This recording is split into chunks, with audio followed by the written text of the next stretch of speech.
Assalamualaikum warahmatullahi wabarakatuh. Selamat pagi Ananda Saleh-Saleha. Bertemu kembali dengan Bu Esti. Apa kabarnya hari ini? Semoga kita selalu dalam keadaan sehat walafiat. Amin. Sebelum mulai belajar, mari kita ucapkan basmalah terlebih dahulu. Bismillahirrahmanirrahim.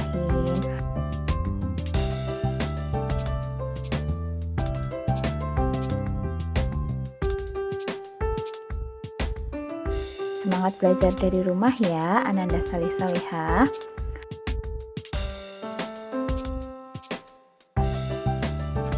Hari ini kita akan belajar muatan pelajaran ilmu pengetahuan alam kelas 4, tema 3, peduli terhadap makhluk hidup, subtema 1, hewan dan tumbuhan di sekitarku.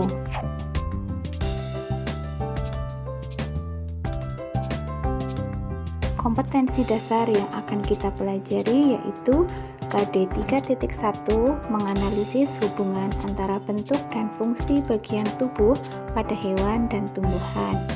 KD 3.8, menjelaskan pentingnya upaya keseimbangan dan pelestarian sumber daya alam dan lingkungannya.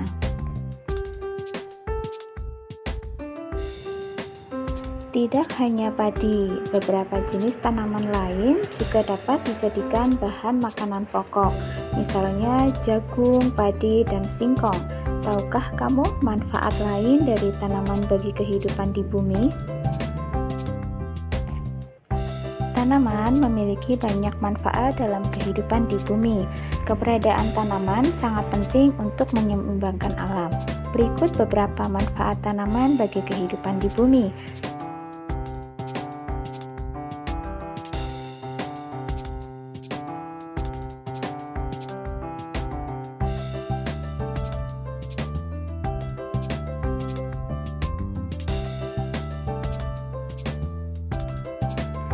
Tanaman merupakan sumber daya alam yang memiliki banyak manfaat. Manfaat tanaman dalam menjaga keseimbangan alam tidak dapat tergantikan oleh makhluk hidup lainnya.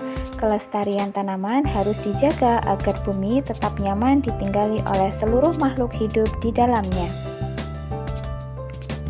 Bagian-bagian tumbuhan. Dita dan teman-teman telah selesai berolahraga. Mereka beristirahat di bawah pohon yang ada di halaman sekolah. Kemudian Dita memperhatikan bagian-bagian dari pohon tersebut. Apa sajakah bagian-bagian dari tumbuhan? Perhatikan pohon yang ada di halaman rumahmu. Apa sajakah yang dapat kamu lihat dari pohon tersebut? Ya, ada akar, batang, daun, bunga, dan buah. Berikut penjelasannya. Akar. Hampir semua tumbuhan mempunyai akar. Akar adalah bagian tumbuhan yang berada di bawah tanah. Akar memiliki rambut-rambut akar yang berfungsi untuk menyerap air dan hara dari dalam tanah. Pada bagian ujung akar terdapat tudung akar yang berfungsi untuk melindungi akar saat menembus tanah.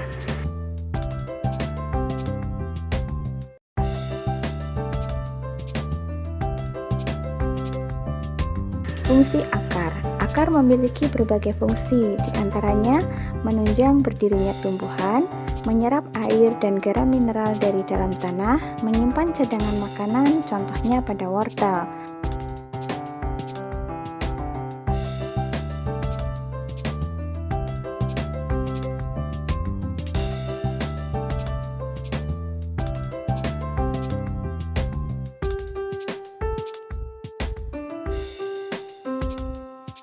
Kemudian struktur akar. Akar memiliki beberapa bagian sebagai berikut. Inti akar terdiri atas pembuluh tapis dan pembuluh kayu. Pembuluh tapis berfungsi mengangkut hasil fotosintesis, sedangkan pembuluh kayu berfungsi mengangkut air dari akar ke daun. 2. Rambut akar berfungsi mencari jalan di antara butiran tanah dan menyerap air di dalam tanah. Yang ketiga, tudung akar melindungi akar saat menembus tanah. Jenis-jenis akar. Berdasarkan bentuk perakarannya, ada dua kelompok akar, yaitu akar serabut dan akar tunggang. Akar serabut memiliki ciri-ciri sebagai berikut. Berbentuk seperti serabut. Bagian ujung dan pangkal berukuran hampir sama besar. Semua bagian akar keluar dari pangkal batang. Akar serabut dimiliki oleh tumbuhan biji berkeping satu atau monokotil, misalnya rumput, padi, jagung, tebu, kelapa, dan tumbuhan yang dicangkok. Kemudian dua, akar tunggang. Akar tunggang memiliki ciri-ciri sebagai berikut. Memiliki akar pokok. Akar pokok berjabang-jabang menjadi bagian akar yang kecil. Perbedaan akar pokok dan akar cabang sangat nyata. Akar tunggang dimiliki oleh tumbuhan biji berkeping dua atau dikotil, misalnya mangga, jeruk, rambutan, dan kacang-kacangan. Batang. Batang umumnya tumbuh di atas tanah. Arah tumbuh batang, tumbuhan menuju sinar matahari. Umumnya batang bercabang, tetapi ada tumbuhan tertentu batangnya tidak memiliki cabang, seperti pada tumbuhan pisang, kelapa, dan pepaya. Batang memiliki beberapa fungsi sebagai berikut: menopang agar tumbuhan tetap tegak, mengangkut air dan zat hara dari akar ke daun atau xilem, mengangkat hasil fotosintesis dari daun ke seluruh tumbuhan atau floem. Daun. Daun tumbuh dari batang. Daun merupakan bagian tumbuhan yang biasanya berbentuk tipis melebar dan berwarna hijau. Warna hijau disebabkan oleh klorofil atau zat hijau daun. Akan tetapi, ada juga daun yang berwarna kuning, merah, atau ungu. Fungsi daun: tempat keluar masuknya gas karbon dioksida maupun oksigen. Tempat berlangsungnya pemasakan makanan atau disebut fotosintesis. Dan tempat berlangsungnya penguapan. Struktur daun: bagian-bagian daun lengkap terdiri atas tulang daun, helai daun, tangkai daun, dan pelepah daun. Contoh daun yang memiliki bagian-bagian lengkap antara lain daun pisang dan daun bambu. Bunga. Bunga adalah bagian tumbuhan yang berwarna-warni. Oleh karena itu, banyak orang yang menyukai bunga. Selain berwarna-warni dan indah, bunga juga berbau harum. Fungsi bunga. Fungsi bunga sebagai tempat terjadinya penyerbukan dan alat perkembangbiakan generatif.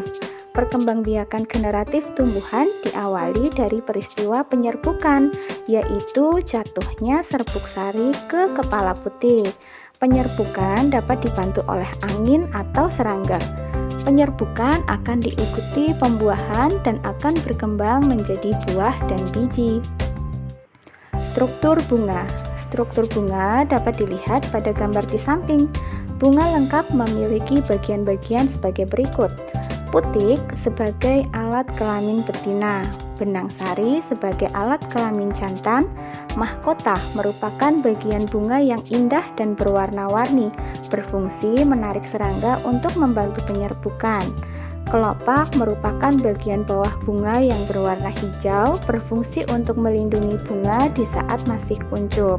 Dasar dan tangkai bunga sebagai tempat kedudukan bunga. Bunga yang memiliki semua bagian bunga tersebut disebut bunga lengkap, sedangkan bunga yang tidak memiliki salah satu atau lebih bagian bunga disebut bunga tidak lengkap. Buah. Buah merupakan bagian tubuh tumbuhan yang berfungsi melindungi biji tumbuhan. Buah terdiri atas daging buah dan biji. Bagian buah yang dapat dimakan adalah daging buahnya. Buah yang dapat dimakan misalnya jeruk, mangga, dan apel.